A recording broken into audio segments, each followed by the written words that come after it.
की भिंड से हमारे साथ हमारे सहयोगी आदित्य द्विवेदी जुड़ चुके हैं। जी आदित्य जी, आपसे पूछना चाहेंगे ऐसी कौन सी खबरें हैं जो आज दिन भर भिंड में सुर्खियों में रहने वाली है? जी सिलीवी जी, बिल्कुल आपको बताना चाहूंगा। भिंड की जो लाहौर विधानसभा क्षेत्र के विधायक है अमरीश शर्मा और गुड्डू भैया हैं, उन्होंने प्रत्येक शनिवार को जन सुनवाई का एक नवाचार जो शुरू किया है, आज उसका दूसरा दिन है। और आज लाहौर विधायक अमरीश शर्मा जो गुड्डू भैया हैं, वो सुबह 8 बजे ही अपने कार्यालय पहुंच गए और जन सुनवाई उन्होंने शुरू कर दी। लगभग अभी 11 सवा 11 तक जानकारी हासिल की तो लगभग आधा सैकड़ा से अधिक आवेदनों पर सुनवाई की उन्होंने और तत्काल निराकरण के लिए संबंधित अधिकारियों को निर्देश किया। आपको बता दूं कि जो लाहौर विधायक अमरीश शर्मा है, तो वो काफी समय से थोड़ा व्यस्तताओं के चलते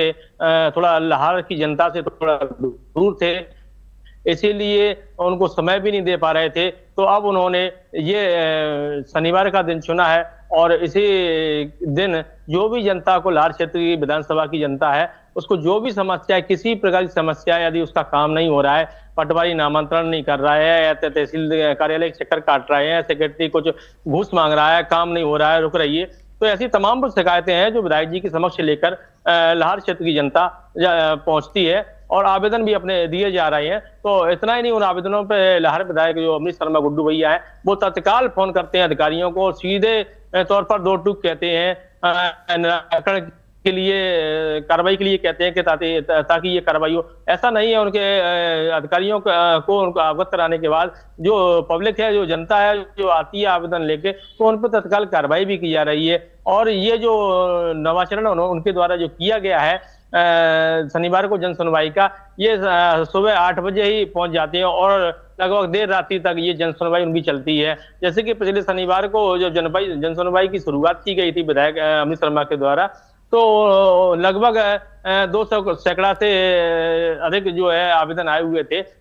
जिनमें निराकरण के लिए तत्काल निर्देश दिए गए थे। और आज भी ये जन सुनवाई जारी है, अभी तक आधा सैकड़ा से अधिक आवेदन आ चुके हैं और ये देर रात्रि तक ये जन सुनवाई लाहौर विधायक की चलती रहेगी, जारी रहेगी। और साथ ही इसके बाद आपको बता दूं सिल्वी जी कि भिंड विधायक नरेंद्र सिंह कुशवाहा जो कबड्डी का समापन है भिंड के नंबर 1 स्कूल में, तो वहाँ उसमें मुख्य अतिथि के रूप में जाएंगे और उसमें सम्मिलित होंगे। इसके बाद ही ऐसे भिंड जो पीएमसी विद्यालय है, माध्यमिक विद्यालय, तो उसमें भी साइकिल वितरण का कार्यक्रम है, वहां भी भिंड विधायक नरेंद्र सिंह कुशवाहा उसमें सम्मिलित होंगे, साइकिल वितरण कार्यक्रम में हिस्सा लेंगे।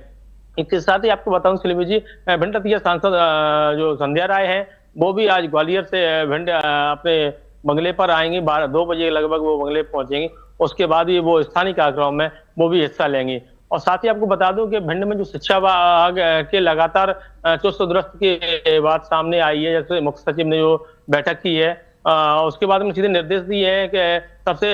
अगर आवश्यकता है तो शिक्षा को सुदृढ़ करने की है, शिक्षा पर विशेष ध्यान दिया या शिक्षा को सुधार करने की आवश्यकता है, जितनी भी अधिक सुधार हो सके शिक्षा में वो बेहतर करना होगा। जो भी विद्यालय की बिल्डिंगें जर्जर हैं उनको मरम्मत कराई जाए और जहाँ शिक्षा व्यवस्था गड़बड़ाई है तो उसको ठीक करने का प्रयास किया जाए, ताकि जो भविष्य में आने वाला जो रिजल्ट है उसको भी बेहतर बनाया जा सके। तो इसी कड़ी में जहाँ विद्यालय में रिकॉर्ड ना हो और रिकॉर्ड के अभाव के चलते शिक्षा व्यवस्था में अड़चनें पैदा हो, कोई जानकारियां ना मिले, तो ऐसी भी स्थिति एक सामने आती है। ऐसे में कई ऐसे विद्यालय हैं जिनके रिकॉर्ड ही विद्यालय में नहीं है, जिनमें कई भ्रष्टाचार की आशंकाएं हैं और उनकी शिकायतें भी भ्रष्टाचार से हुई हैं, उन पर अब तक कोई कार्रवाई नहीं की गई है। तो ये भी नवागत कलेक्टर जो है रोड़ीलाल मीणा है, उनको संज्ञान में ये पूरा मामला है। हालांकि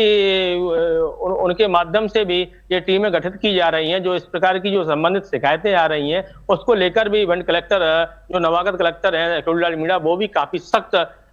हैं और वो भी प्रत्येक पहलुओं पर मॉनिटरिंग कर रहे हैं और मॉनिटरिंग करने के बाद ही कोई